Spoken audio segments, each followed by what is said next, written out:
bizambi faghfirli fa innahu la yaghfiru dzunuba illa anta. Ini doa yang membuat iblis menangis sampai matanya bengkak, kata Nabi, karena tidak ada umat terdahulu yang dikasih doa. Allah menjanjikan siapa yang membaca satu kali Muhammad di siang hari kemudian dia meninggal, saya yang menjadi jaminannya, dia akan masuk ke surgaku.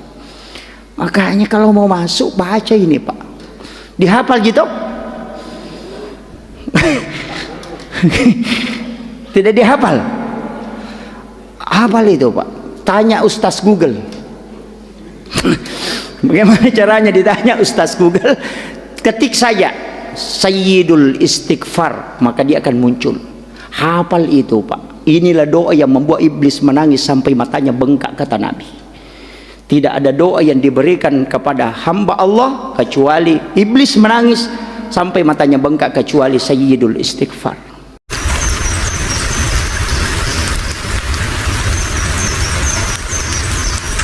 Bismillahirrahmanirrahim. Assalamualaikum warahmatullahi wabarakatuh.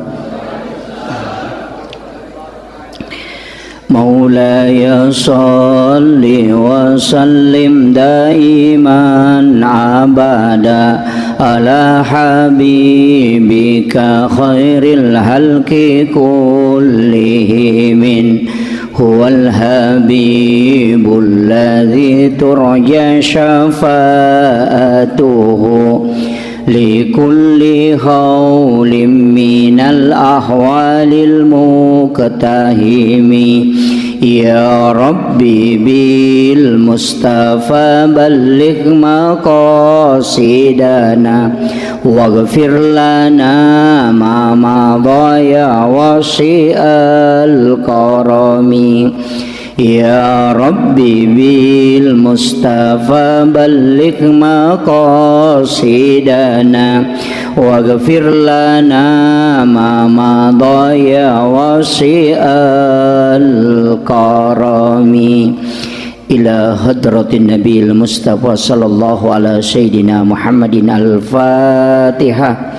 أعوذ بالله من الشيطان الرجيم. بسم الله الرحمن الرحيم. الحمد لله رب العالمين الرحمن الرحيم مالك يوم الدين إياك نعبد وإياك نستعين اهدنا الصراط المستقيم صراط الذين أنعمت عليهم غير المغضوب عليهم ولا الضالين آمين. اللهم نور قلوبنا وقلوب جميع من حضر في مجلسنا هذا بنور المعرفة وعلم المكاشفة والبصيرة والإيمان والإسلام. يا فتاح يا عليم افتح قلوبنا وقلوبهم فتوح العارفين. ربنا افتح بيننا وبين قومنا بالحق وأنت خير الفاتحين. آمين آمين يا رب العالمين. حضرة المخترمين والمخترمات إخوانو fillah, jamaah subuh yang insyaallah dirahmati dan dimuliakan oleh Allah Subhanahu wa taala. Ibadah yang diperintahkan oleh Allah Subhanahu wa taala itu semua memiliki turunan.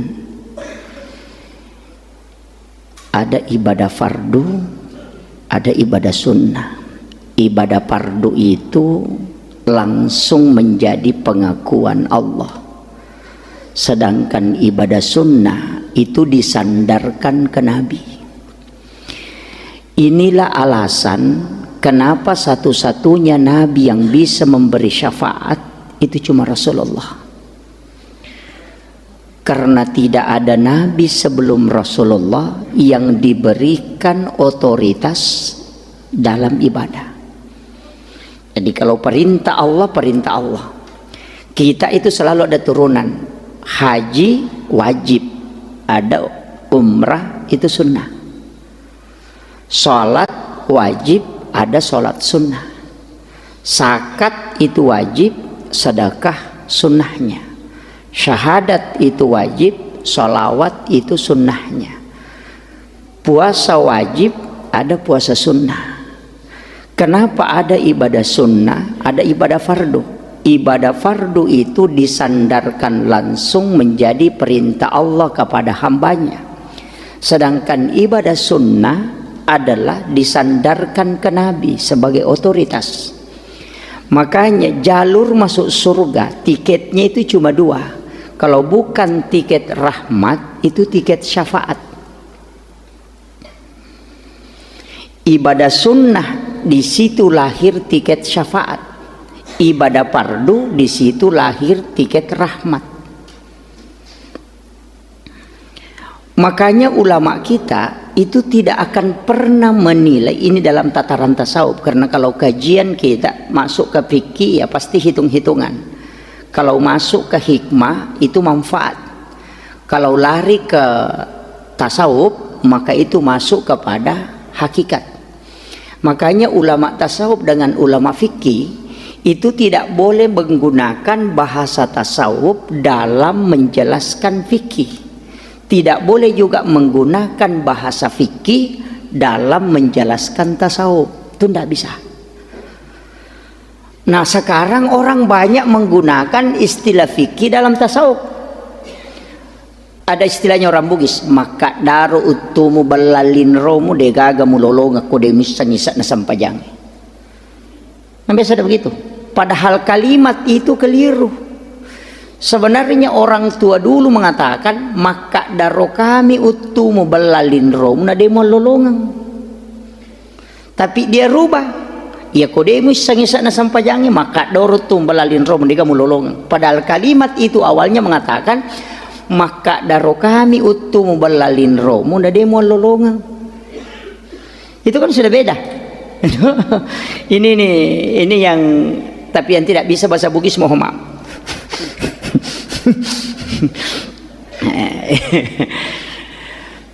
Makanya Rasulullah itu diberikan otoritas ibadah, dan itulah yang akan dipertanggungjawabkan Rasulullah di hadapan Allah. Makanya di dalam hadis qudsi itu mengatakan ada orang nanti menghadap dari kamu dan itu dipanggil. Allah mengatakan aku tidak kenal dia Muhammad. Rasulullah mengatakan dia adalah umatku ya Allah. Maka Allah mengatakan kalau umatmu Muhammad masukkan ke dalam surgaku dengan syafaatmu. Dari situlah kalimat wasyaraf wad darajat aliyat rafi'ah wa ba'ashu maqaman mahmudan alladzi wa'adata innaka la tukhliful mi'ad. Itu kuncinya. Makanya sholat fardu kalau selesai sholat sunat ki. Sholat sunat ki. Kenapa? Istilahnya ada kan orang mengatakan penambal toh. Sebenarnya penambal itu karena memang dia adalah giritnya di bawah. Kalau sholat fardu itu jalur rahmat. Kalau kau tidak bisa dapat jalur rahmat, ambil jalur kedua, itu jalur syafaat. Jadi kalau sholat fardumu tidak bisa kau dapat di situ, nanti di sholat sunat. Karena Nabi dikasih otoritas, karena semua Nabi diberikan kesempatan berdoa di muka bumi untuk dirinya. Satu-satunya Nabi yang tidak berdoa untuk dirinya itu cuma Rasulullah. Makanya dia mengatakan, aku tidak minta di dunia ya Allah, nanti dikala di hari kemudian aku akan mintakan untuk umatku. Sudah, Allah kasih. Ini makanya saya bilang kalau kita baca sejarahnya bagaimana Rasulullah itu memohon kepada Allah dan Allah kabulkan satu demi satu permohonannya, itu luar biasa Pak. Sampai Nabi sudah bolak-balik itu berusaha bagaimana caranya umatku ini supaya bisa selamat. Itu aja kuncinya. Makanya saya sering sampaikan, pokoknya sholat ki. Sholat ki, jangan tinggalkan. Bilang pareman Kak Ustaz, enggak apa-apa. Nah pemain judi Kak, tidak apa-apa. Nah tidak ada orang sholat main judi. Sudah pi. Kalau puasa main judi ada. Makanya satu-satunya ibadah yang tidak bisa dicampur itu cuma sholat. Orang haji nonton TV tidak batal hajinya. Orang puasa nonton TV tidak batal puasanya. Tapi orang sholat nonton TV pasti batal. Kan begitu. Orang zakat bicara, orang haji bicara, orang puasa bicara, itu tidak akan batal. Tapi orang sholat bicara maka dia akan batal. Dan satu-satunya ibadah yang diformat mesti menghadap ke Baitullah dan aurat harus tertutup, itu cuma sholat. Makanya satu-satunya ibadah yang tidak boleh ditinggalkan itu sholat, Pak. Kuncinya saya cuma bilang begitu. Kalau kau pemain judi, kau pareman apa, pokoknya sholat maka. Nanti kalau sholatmu bagus, satu demi satu ini kotoran akan pergi. Jangan bilang nanti sadar kak baru sholat. Kalau mati kok. Nah, malakul maut itu tidak menunggu taubat. Ini kuncinya. Makanya saya bilang tidak bisa ki khusyuk Pak Ustaz. Urusan belakangan itu. Makanya ikut maki berjamaah. Kan ada juga rahmat berjamaah itu bisa dikelompokkan. Makanya ada orang masuk surga itu berkelompok. Dekat-dekat maki di depan-depan sini. Makanya as-salatul jama'atu afdalu min salatil fasi. Karena kenapa rahmatnya besar? Kenapa sholat berjamaah itu 27 derajat lebih tinggi? Karena itu sama dengan senter. Kalau senter 10 baterainya sama satu, mana yang terang? Pasti yang 10. Nah, kalau ada baterai mati, simpan di tengah, masih menyala itu. Tapi kalau satu baterainya mati, tidak mungkin menyala. Sama orang sholat sendiri ketika tidak beres, itu bisa jadi masalah. Tapi kalau ikut berjamaah, makanya kalau ada tidak beres sholatnya, selipkan saja di sudu, itu sudah ikut. Gitu. Iya. Kenapa kita harus ada di jamaah? Cuma jangan dekat-dekat di sini, Pak. Ada juga baru belajar, maju ke sini. Imam salah dia bilang bukan jadi tidak usah terlalu dekat sini ya. Walaupun tempat ini bagus Pak, bagus sekali tempat ini. 7 orang di sini itu pilihan. Nah, makanya yang didoakan malaikat sebelah sini ashabul yamin. Makanya yang di sini tidak. Iya. Makanya pertama yang istimewa itu yang 7 orang. Tapi itu tidak bisa menjadi standar. Makanya fadilah amal tidak bisa merubah hukum. 7 orang ini kalau mau dibawa di belakang imam yang lebih bagus, berarti kita bikin masjid model cembung supaya semua orang di belakang imam gitu. Nah, yang didoakan kedua adalah ashabul yamin sebelah kanan, baru ashabus shimal. Makanya sab yang paling depan, yang paling bagus setelah di sini, ini yang sebelah kanan, karena ini yang pertama didoakan malaikat. Yang sini sabar dulu Pak. Tapi kalau kita mau ambil standar itu bisa dia kali bawa imam ke sudu supaya semua orang sebelah kanan. Tapi itu tidak bisa, karena dia fadilah tidak bisa merubah kaidah hukumnya. Nah begitu. Makanya ilmu itu ada tarekannya. Kalau dia larinya ke sini bicara fadilah, makanya ada namanya ilmu hikmah. Hikmah itu adalah kalau kita mengatakan ilmu juga, hikmah ilmu juga. Tapi kenapa dikatakan ilmu hikmah? Karena ilmu yang lahir dari ilmu. Contohnya apa? Kalau makan tidak boleh melangkahi makanan. Kalau ada ikan di sini, ada ayam di sana, jangan menyeberang tangannya begini. Ada orang makan itu Pak kayak ekskavator tangannya. Tapi tidak ada di sini, tidak ada. Itu tidak boleh itu dalam. Makanya Nabi juga larang. Kenapa Pak? Ditemukan para ulama yang kasyaf itu bahwa orang yang melangkahi makanan yang ada di depannya itu rezekinya harus dia usahakan baru bisa datang. Tapi orang yang mengambil makanan yang di depannya itu dia tidak usahakan rezekinya, tapi orang yang akan bawakan rezekinya. Itu kuncinya. Kalau lombok di depan itu tuh tampil. Makanya orang Bugis itu pintar, kalau ada tamunya dia bikin baki simpan di situ karena bisa diputar. Termasuk perempuan kalau makan itu tidak boleh membuka bibirnya ketika mengunyah, hanya ketika menyuap. Laki-laki kan tidak masalah, yang dilarang bagi laki-laki itu tidak boleh bunyi. Kalau perempuan itu mengunyah makanan tidak boleh bunyi, itu tidak boleh. Perempuan itu kalau mengunyah menutup bibir, hanya rahangnya yang bergerak. Kenapa? Supaya suaminya pengantin baru setiap malam. Sudah paham? Tidak paham? Kalau tidak paham, bibir atas kalau rapat ikut yang di bawah. Belum paham juga. Kalau belum paham lambat loading betul itu. Itu kuncinya. Makanya ulama-ulama yang kasyaf itu di situ dia tarekannya. Makanya itu masuk disebut ilmu hikmah, karena ilmu yang lahir dari ilmu. Soalnya agama ini Pak tidak. Saya sering mengatakan begini, itu pentingnya kita mengambil semua sisi ilmu. Lain lagi kalau nanti tapaul, oh itu sudah. Kalau masuk tapaul itu masuk angka-angka. Itu ulama dulu kita sudah pelajari itu. Makanya kalau ada orang tua dulu ada uangnya angka 77, oh nah simpan betul itu. Ada uangnya double angka 7-nya sampai 46, lah Indo duina ini. Dia lipat itu baru dia simpan. Nah bilang tidak habis uangku selama ada ini. Cocok, ini karena ada terus. Tapi kadang orang kalau kita tarik dalam kaidah hitungan, di bumi ini kenapa Allah pakai angka 7? Tawaf 7 putaran, sa'i 7 putaran, langit 7 lapis, tanah 7 susun, rakaat sholat 17, anggota sujud yang sujud itu ada 7. Kenapa anak yang lahir 7 hari disuruh akikah? Kalau tidak sempat tambah 7 hari, kalau belum sempat tambah 7 hari. Kemudian 7 tahun baru kau suruh sholat. Kenapa selalu pakai angka 7?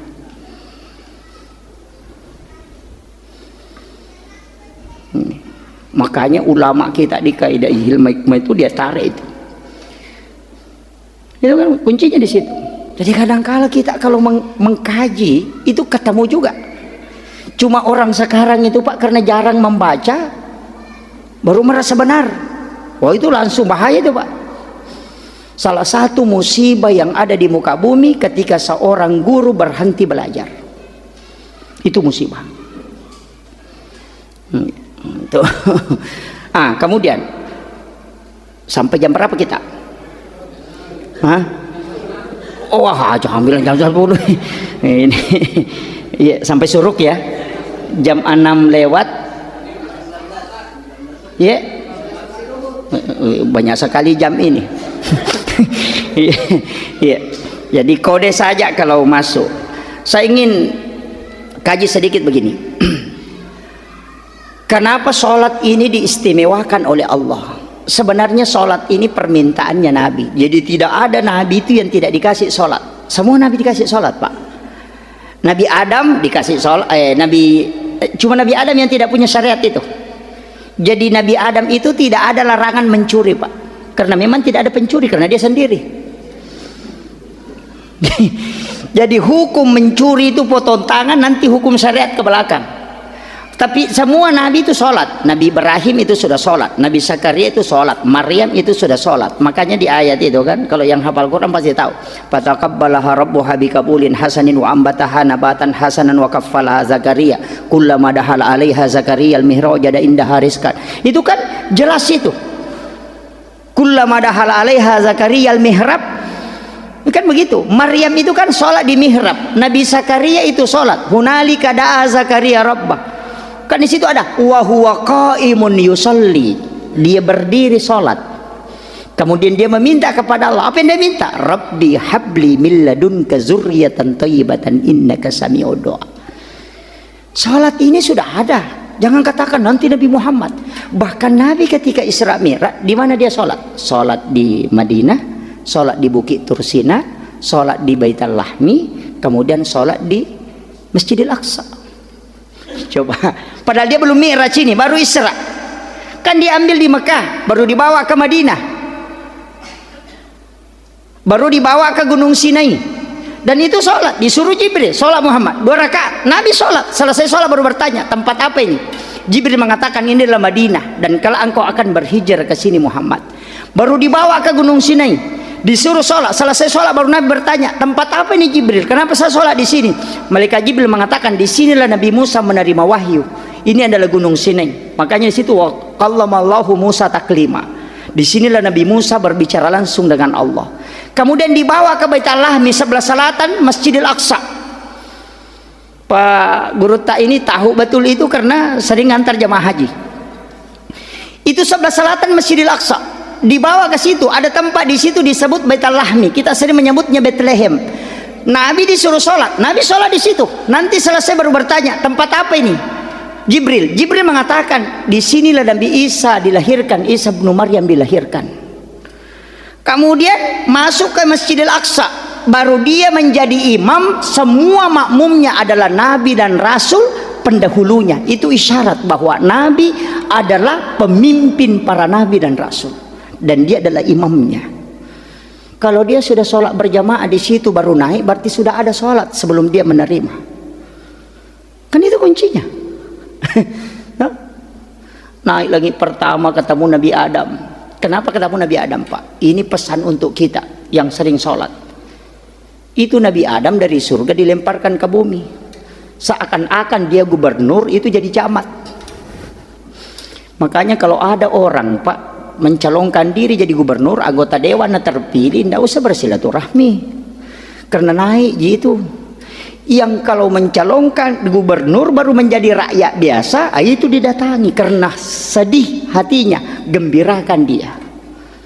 Di situ juga Nabi belajar bagaimana menghadapi situasi paling susah supaya tidak bersedih. Nabi Adam ahlinya. Naik ke langit kedua, ketemulah Nabi Isa dengan Nabi Yahya. Dua orang ini lain-lain, Pak. Tidak, kita mengatakan itu di luar akal. Kenapa? Nabi Isa lahir tidak ada bapaknya. Nabi Zakaria lahir dari wanita yang sudah tidak haid. Nabi Yahya kan nah begitu. Istrinya Nabi Zakaria kan sudah tidak haid, tapi bisa melahirkan.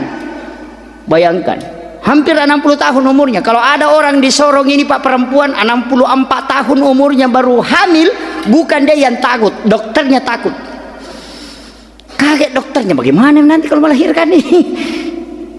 Nabi Zakaria itu istrinya sudah tidak haid, tapi dia bisa hamil. Nabi Isa tidak ada. Apa artinya itu, Pak? Ini banyak orang tidak paham. Kenapa Nabi ketemu itu? Itu pesan bahwa sesuatu yang mustahil menurut manusia, ketika kau minta di dalam sholat, itu tidak mustahil. Itu kuncinya. Makanya jadikan sholat sebagai penolong. Karena sholat itu komunikasi langsung. Bapak kalau mau ke Jakarta, kalau di Sorong mau ke Jakarta, naik perahu, naik mobil, mungkin 1 bulan baru sampai. Lambat ke. Pakai jalur cepat, apa? Naik kapal laut. Ada mungkin 5 hari baru sampai. Ada paling cepat apa? Naik pesawat. Oh, cepat. Tapi ada lebih cepat lagi, menelpon. Kan begitu. Nah, sholat itu menelpon. Mungkin ini Nabi bilang yang kemarin itu lebaran.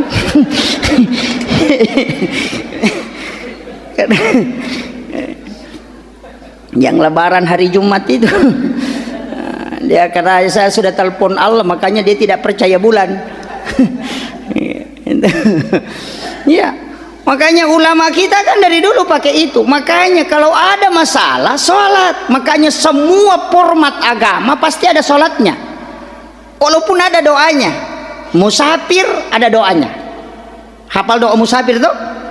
Tapi kenapa ada sholat musafir, sholat sunnah musafir? Nah, sudah ada doa musafir. Karena kalau doa musafir kapan dilapor? Hari Kamis. Kalau kita berangkat hari Selasa, pulang hari Rabu, nah belum itu dilapor.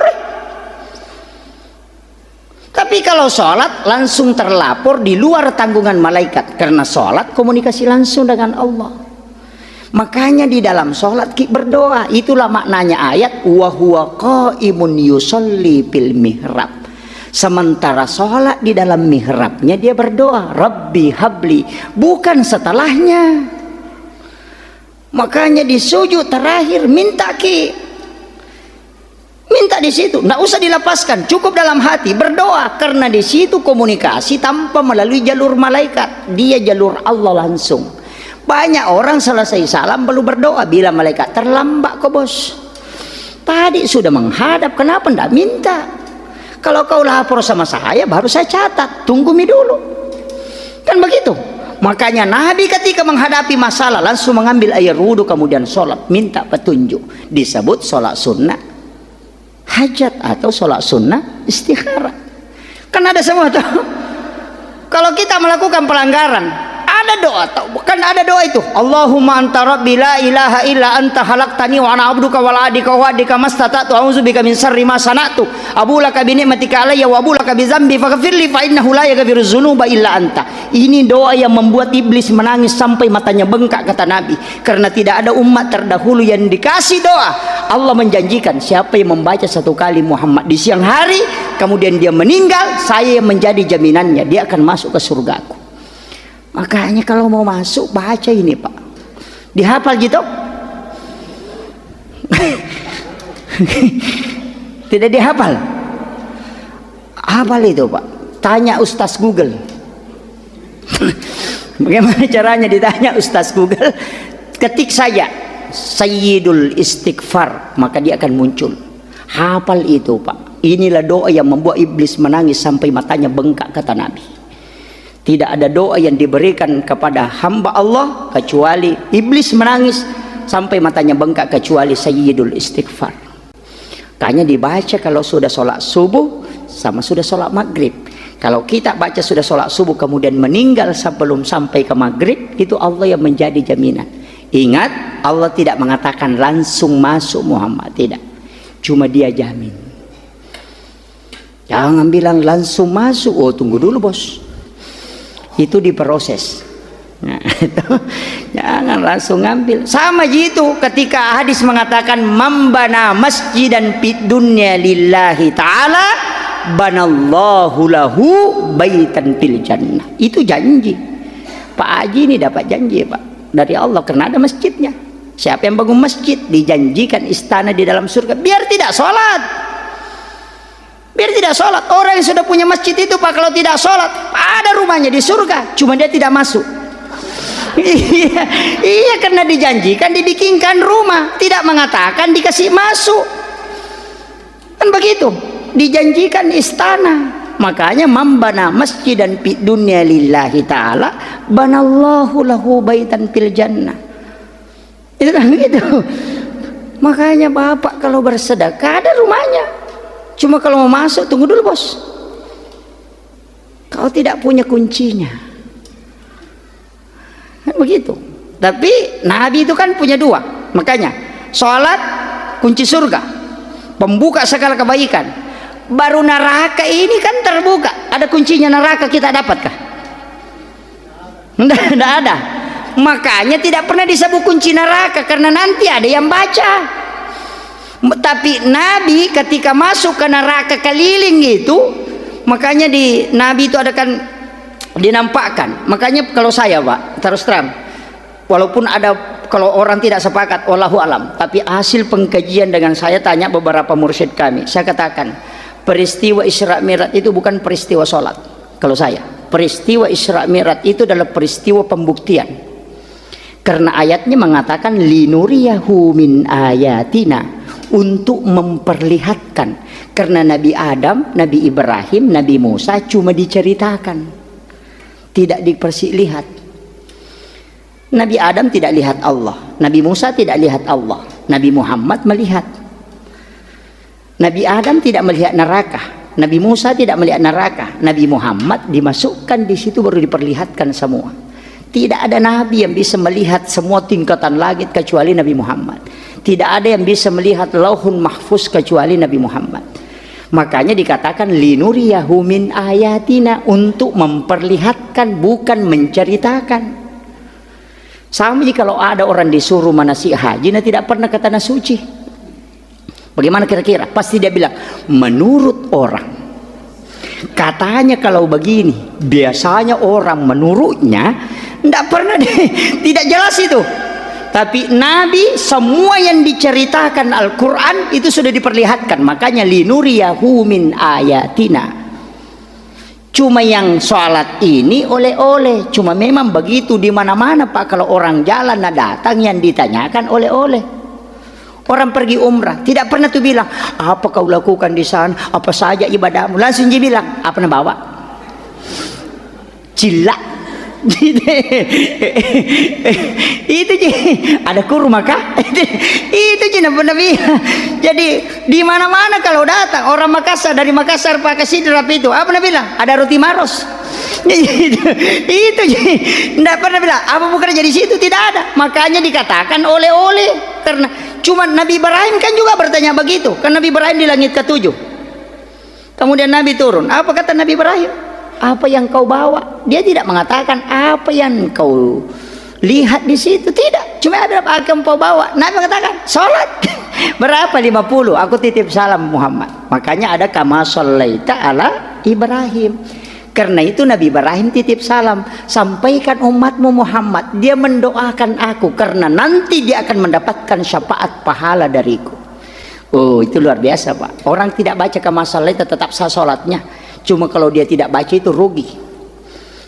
Sedekahnya Nabi Ibrahim mana Pak? Itu garam. Itu Nabi Ibrahim punya sedekah itu garam, karena dia berdoa, ya Allah jadikan aku sebagai orang yang senantiasa memberi makan kepada hambamu.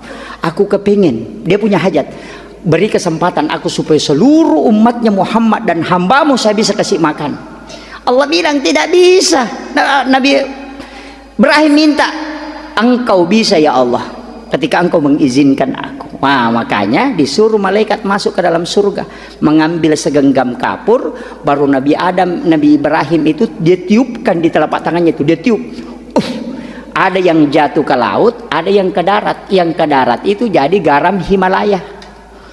Yang ke laut itu makanya tidak ada orang tidak makan garam. Itulah sedekahnya Nabi Ibrahim.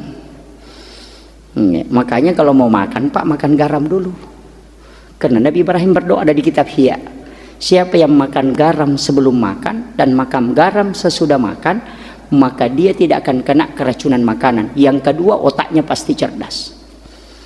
Yang ketiga, ini yang paling istimewa, tidak akan kena lemah syahwat. Kalau mau kembali normal Pak, makan garam.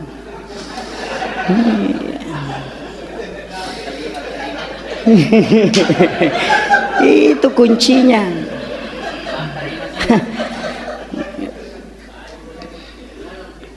Itu makanya guru tak kali Pak Baja itu obatnya cuma dua Pak. Pertama garam, kalau mau tidur dia makan garam baru tidur. Pas bangun dia pakai garam baru minum. Dan apa?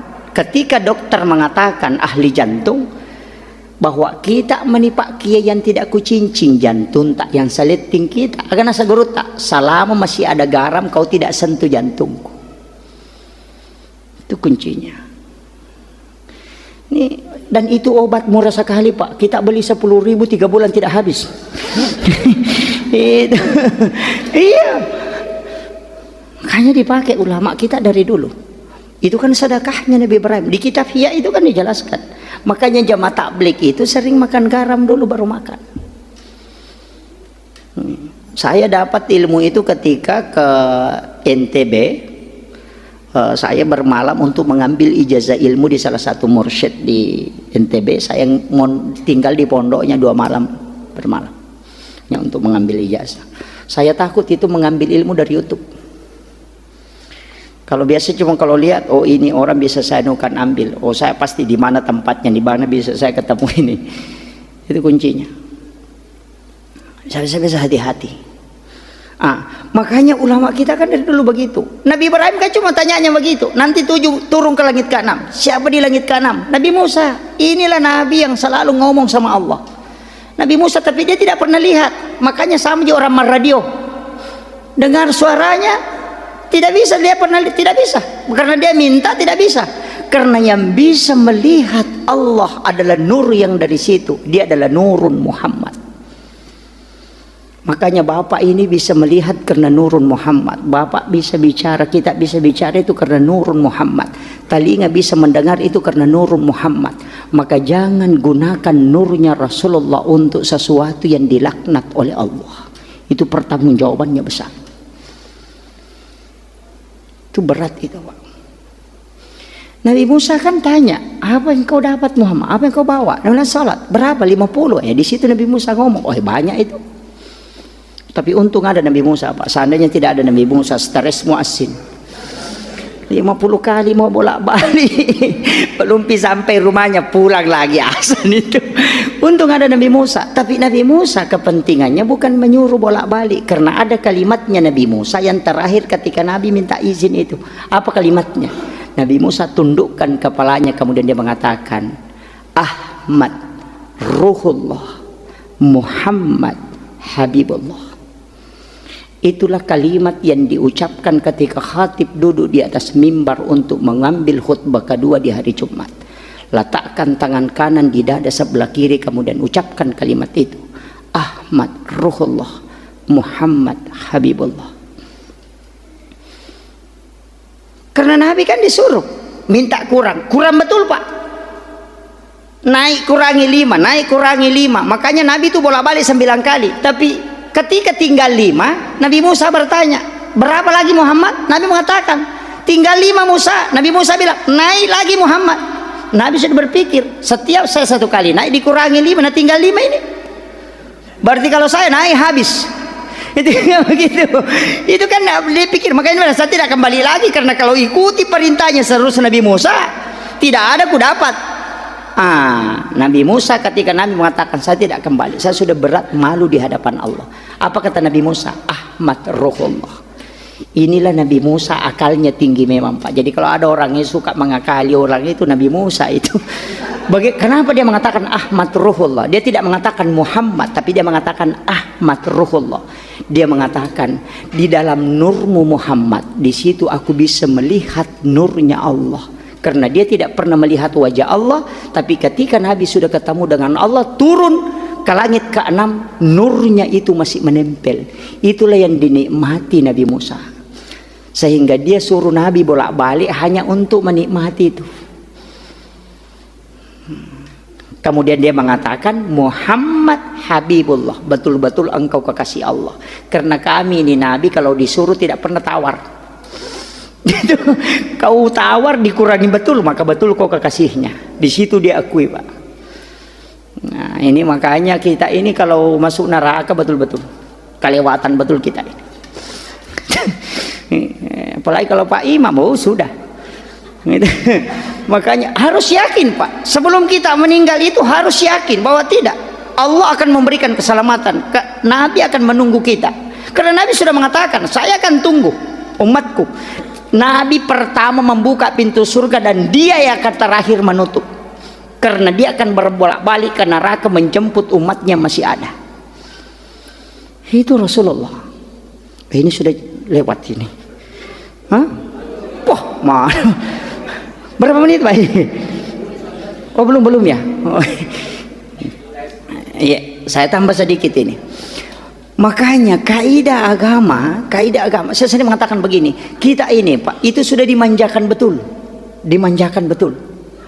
Makanya kalau ambil amalia-amalia, kuncinya kan begitu. Saya sudah sampaikan beberapa hari yang lalu kemarin, mengatakan Nabi minta pendekkan umurnya umatku, jangan panjang, karena supaya kalau dia berdosa, dia tidak lama berdosa. Kau juga tidak lama periksa. Jadikan dia terakhir supaya dia tidak tersiksa lama di alam kuburnya. Kemudian ketika dia melakukan dosa, cukup 1 yang kau catat. Itu pun kalau dia tidak bertobat. Kalau dia bertobat rubah menjadi kebaikan. Tapi kalau dia melakukan kebaikan, lipat gandakan. Itu kan apalagi sebenarnya masuk ke neraka, dia menangis karena melihat siksaan di dalam neraka. Dia balik tanya neraka, wahai neraka, adakah yang bisa dibaca umatku supaya tidak masuk ke sini? Neraka kasih tahu, ada Muhammad. Suruh umatmu membaca Allahumma ajirni minan nar salasa marat. Aku akan menutup pintuku sehingga dia tidak masuk. Coba, ketika haji diberikan perintah haji, Nabi itu berpikir kalau haji cuma 1 kali datang 1 tahun, tidak mungkin 2 kali datang 1 tahun. Makanya Nabi minta berikan ibadah umatku yang bisa ke sana mengambil pahala tapi bukan haji. Maka diturunlah perintah umrah supaya bisa sholat di Masjidil Haram, bisa sholat di Masjid Nabawi, tapi bukan haji, tapi dia dapat pahalanya. Itu kuncinya Pak. Tapi Nabi mengatakan ada juga umatku nanti tidak ada uangnya atau banyak uangnya tidak mau ke sana. Makanya ya Allah berikan ibadah yang bisa setara dengan umrah. Maka Nabi mengatakan siapa yang sholat sunat 2 hari 2 rakaat, maka dia tidak mau menukar dengan ibadah umrah 1 kali di hari kemudian kelak. Itu kan kuncinya. Itu permintaannya Nabi semua Pak. Karena pendek umur kita, tidak lama hidup. Coba berapa jam kita tidur? Iya, 8 jam. Berapa jam kita sholat? 5 menit 1 sholat, 5 kali 5 25. Kalau mak gosip setengah jam, itu sudah hancur Pak, sudah habis, sudah nah, disuruh orang begitu. Makanya Nabi kita ini kalau hidup Pak, kalau 8 jam itu kan normal biasa tuh. Orang yang sudah ibadah itu kalau 8 jam tidurnya, ada orang Pak jam 9 tidur, jam 9 pagi baru bangun, tidur jam 1 siang, nanti setengah 5 sore baru bangun. Orang yang begini Pak kalau 60 tahun umurnya, 39 tahun 2 bulan dia tidur. Iya, tapi bagusnya orang tidur itu karena tidak ada dosanya. Kayaknya kalau saya ceramah tidak apa-apa tidur Pak. Iya, itu makanya kan Nabi ini sudah carikan di mana jalurnya bisa dia celaka di alam kubur. Kenapa? orang mau meninggal, Pak, apa kata Nabi? Man akhiru kalami la ilaha illallah pada halal jannah. Nabi sudah jamin itu. Siapa yang ada wudunya kemudian meninggal, maka dia akan masuk surga. Itu Nabi sudah ajarkan kita itu. Kalau di alam kubur itu, Pak, pertanyaan malaikat kita sebelum masuk itu sudah dikasih kisi-kisinya. Itu pertanyaannya mungkar nakir di dalam kubur sudah ditahu, karena dia akan datang bertanya man rabbuka. Bagaimana kalau ada orang mau masuk ujian, Pak, sudah tahu soalnya? Nggak begitu. Tapi bukan kita nanti yang ngomong. Kalau man rabbuka, Allahu Akbar, salat yang ngomong, karena bibir sudah terkunci. Begitu. Kemudian, siapa sahabatmu? Siapa sahabat kita? Muslim, mukmin, dan mukminat. Di mana orang bersahabat, Pak? Itu orang berjamaah yang bersahabat itu. Karena semua orang sholat itu orang mukmin. Makanya yang masuk masjid itu orang beriman, yang di luar itu belum tentu. Makanya siapa sahabatmu, maka jamaah yang ada dalam sholat ini itu akan menjadi saksi. Itu kuncinya kenapa kita disuruh sholat berjamaah, bukan sholat sendiri. Makanya kalau kita sholat sendiri baru didapati masjid berjamaah, ulang sholatmu. Bahkan boleh bersedekah sholat. Bagaimana maksudnya bersedekah? Seorang sudah sholat semua, baru ada yang terlambat datang, itu boleh menjadi makmum. Nabi kan pernah, sudah mereka kalian sholat? Sudah ya Rasulullah. Nabi mengatakan, siapa yang mau bersedekah? Lalu sahabat mengatakan, kami bisa ya bersedekah ya Rasulullah. Dia tidak tahu bilang bersedekah, dia kira uang. Nabi mengatakan, siapa yang mau bersedekah? Kami ya Rasulullah. Nabi mengatakan, ke sini iqamat. Dia bilang, saya sudah sholat. Nabi mengatakan, makanya saya bilang siapa yang mau sedekah, kau jadi makmumku supaya saya bisa sholat berjamaah. Dia ulang sholatnya demi mendampingi Nabi sholat supaya Nabi bisa berjamaah. Kita orang sholat berjamaah pulang ke rumah sholat sendiri. Tidak ada jaminan kan? Itu kuncinya, Pak. Hanya saya bilang Nabi itu sudah bukakan betul jalan. Sama aja dengan masbu, Pak. Awal masbu itu tidak sama sekarang. Sekarang kan masbu enak. Kalau kita masuk langsung Allahu Akbar, ikuti imam. Dulu itu tidak. Itu kalau sudah masbu, langsung yang di dekatnya itu kode begini. Artinya kau ketinggalan dua. Makanya dia cambu itu Allahu Akbar, baru dia ikuti imam. Tapi suatu ketika ada sahabat sudah dikode, dikasih begini. Dia tidak, dia ikuti Nabi. Pas selesai Nabi salam, baru ada yang mengatakan ini tidak mengikuti kode. Sudah dikasih tahu bilang terlambat dua, tapi kenapa tidak nanti selesai salam langsung Nabi mengatakan dia memulai sesuatu yang baik. Nah, itu kan begitu. Jadi hukum-hukum agama itu, Pak, begitu. Jadi kuncinya sebenarnya, mengapa saya bilang satu ibadah jangan kita tinggalkan. Ini yang terakhir. Ini sudah 14 ini. Satu ibadah jangan kita tinggalkan.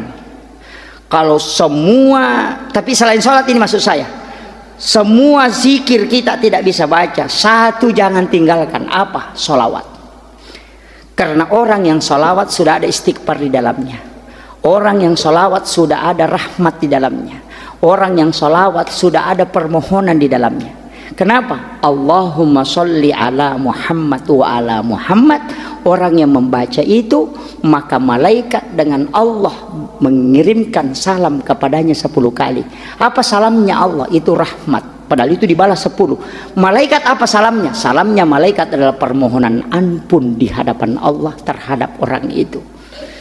Satu saja kiriman salam dari Allah ke kita itu sudah cukup dunia akhirat, apalagi 10. Hanya kita betul-betul, Pak. Makanya saya bilang sholawat, perbanyak sholawat. Kalau tidak ada zikir kita tahu itu saja Allahumma sholli ala Muhammad. Itu saja dibaca. Tidak usah terlalu baca hafal nomor tidak ada, cukup sholawat saja. Iya. Dihafal di sholawat toh? Iya. Cuma kita diperintahkan dua. Kirimkan salam dan apa? Mengirimkan salam dan sholawat. Yang kita lakukan mengirimkan sholawat, bukan mengirimkan salam. Salam dulu, Pak, baru sholawat. Mengirimkan salam. Jadi kalau salam itu bukan Allahumma sholli, itu sholawat. Salam itu assalamualaikum. Wah, ini sudah masuk. Tidak apa-apa, saya selesaikan ini ya.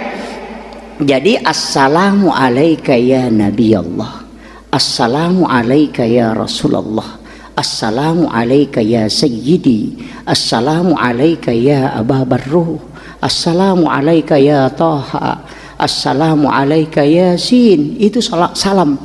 Nabi mengatakan, siapa umatku mengirimkan salam kepadaku, maka aku langsung menjawabnya, karena Allah memberikan keistimewaan kepadaku mendengarkan semua salam dari umatku. Makanya salam itu koneksi. Makanya di dalam sholat itu didahulukan assalamu alayka ayyuhan nabiyyu, baru sholawat. Nah, makanya kalau tahiyat itu at-tahayyatul mubarakatus shalawatut thayyibatu lillah, singgah. Itu sama pahala haji dan umrah satu kali. Assalamu alayna wa ala ibadillahi sholihin, assalamu alayka ayyuhan nabi wa rahmatullahi wabarakatuh. Itu sama pahalanya ketika kita duduk berhadapan langsung dengan Rasulullah. Assalamu alayna wa ala ibadillahi sholihin, itu sama pahalanya ketika kita bersilaturahmi dengan seluruh wali-wali Allah yang ada di muka bumi. 3 kalimat ini jangan digabung, karena itu masing-masing punya tempat. Akhirul kalam, wallahul muwaffiq ila aqwamit thoriq. Assalamualaikum warahmatullahi wabarakatuh.